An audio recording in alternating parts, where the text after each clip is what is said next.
Era uma vez um porco selvagem e uma vaca marinha. Os dois eram melhores amigos que gostavam de competir um contra o outro.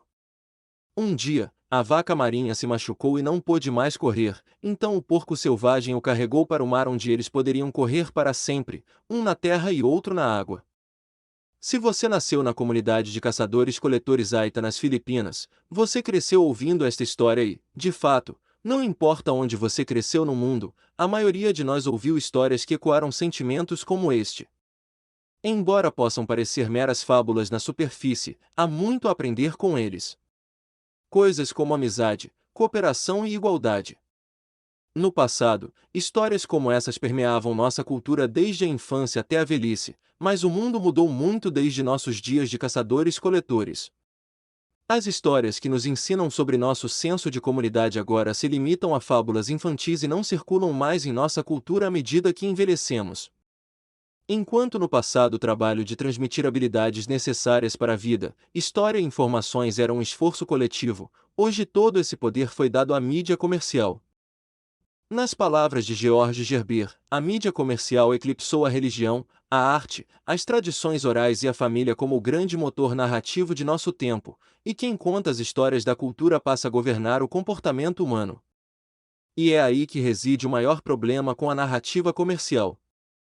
Twitter, YouTube, TikTok, Facebook, todos os diferentes aplicativos e sites de notícias. Quantas vezes verificamos as notícias em nossos telefones todos os dias?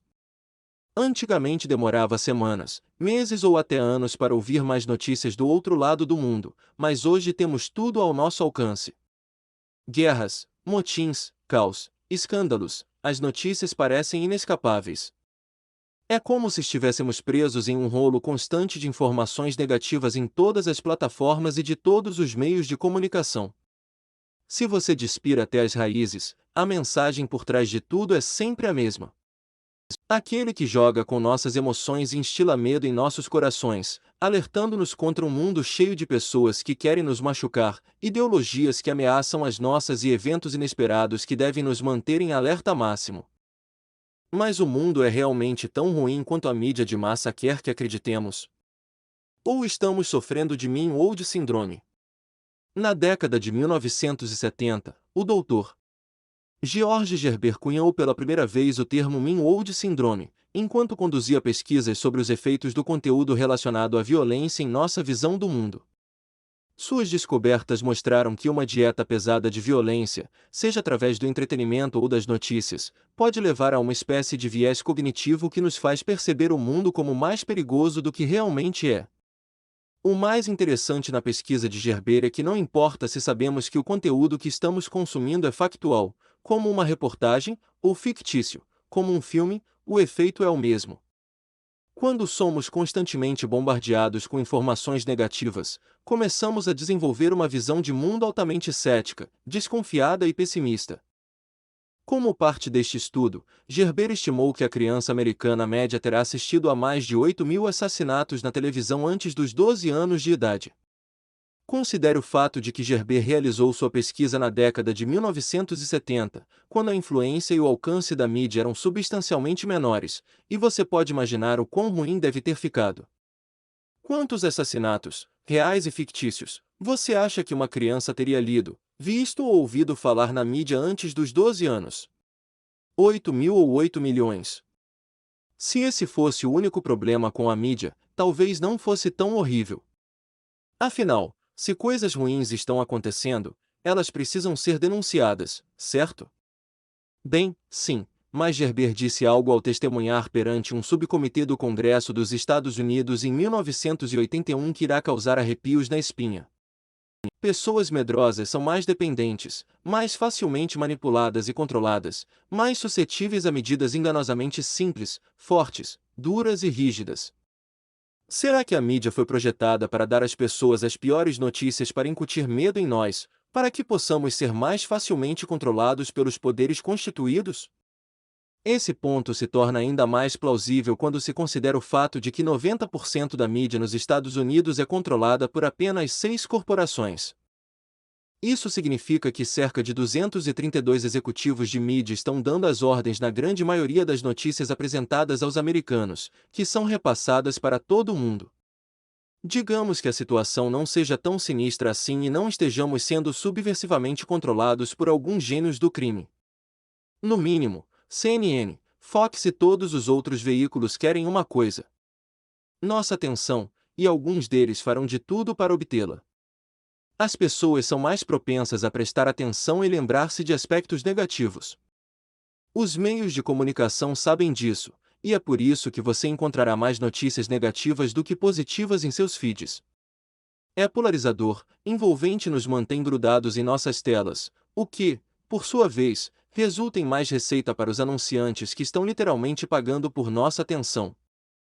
E uma vez que começamos a prestar atenção, os algoritmos da mídia social assumem o controle. De repente, recebemos constantemente notícias que confirmam nossas crenças e solidificam ainda mais nossas visões de mundo já distorcidas. Não é nenhum segredo que o conteúdo controverso, o conteúdo que desencadeia uma resposta emocional, é o conteúdo que tem melhor desempenho, é mais compartilhado e circula por mais tempo. Então, gostemos ou não, somos bombardeados com um pergaminho interminável de conteúdo polarizador que só consegue nos tornar ainda mais céticos sobre o mundo ao nosso redor e desconfiados de qualquer um que não compartilhe exatamente as mesmas crenças.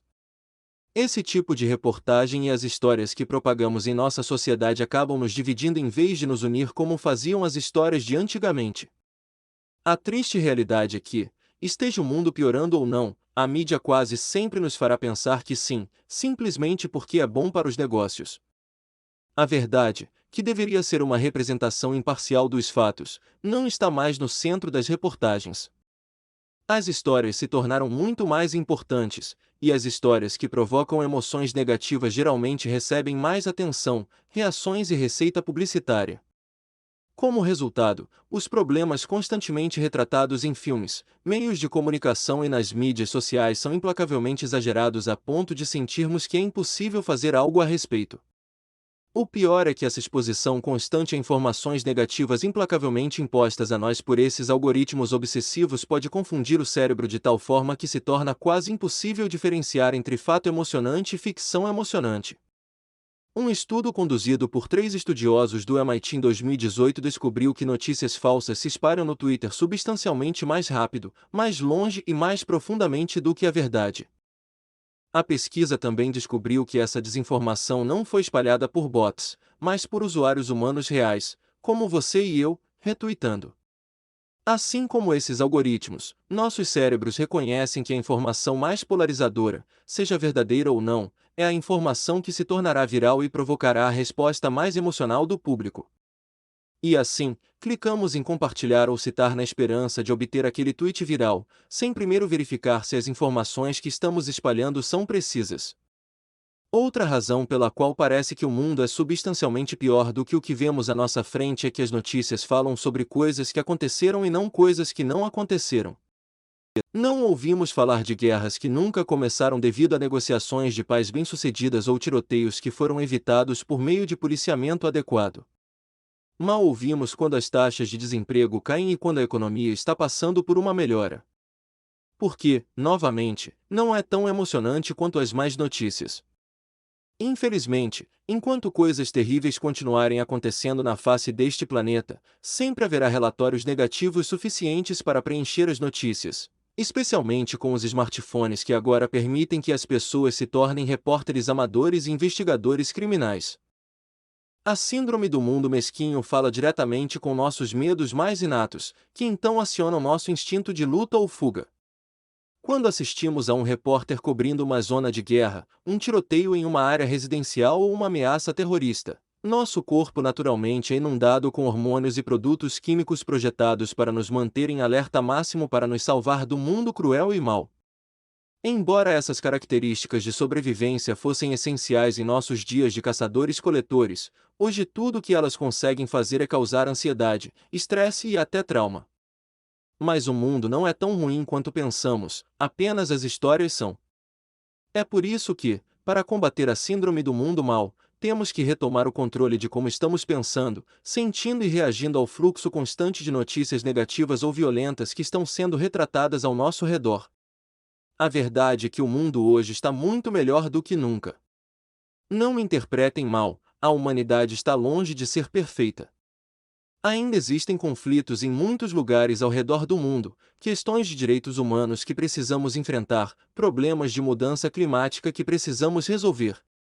Mas o mundo nunca foi tão bom quanto agora, pelo menos para a maioria de nós.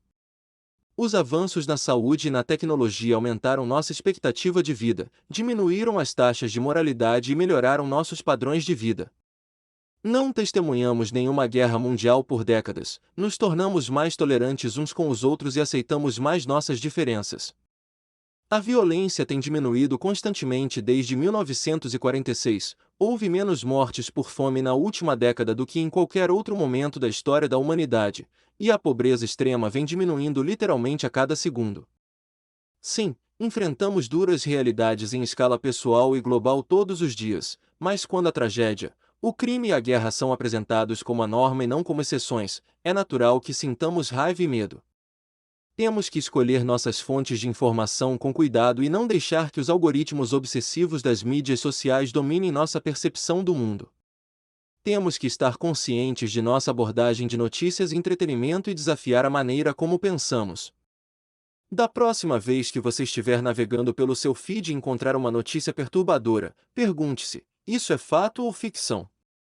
Que evidências reais existem dessa ocorrência? Qual é o contexto? Ou estou apenas sendo manipulado para desenvolver certos sentimentos de medo e desconfiança? Se você descobrir que sua plataforma de mídia social oferece o mesmo tipo de conteúdo, esteja ciente disso e certifique-se de diversificar seu feed de notícias para incluir positividade e para equilibrar a negatividade.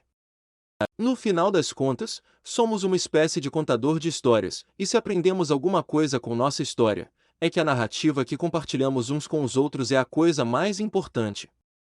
Assim como em nossos dias de caçadores-coletores, as histórias que estamos contando agora terão uma grande influência na formação de nossa cultura e de nosso povo.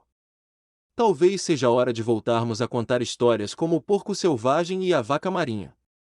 Talvez, se o fizermos, possamos cultivar os valores que realmente nos tornam humanos, como cuidar uns dos outros, ser compassivos e dar às pessoas o benefício da dúvida. O mundo não é tão mau quanto a mídia quer que você acredite. É hora de pararmos de deixá-los mentir para nós que é.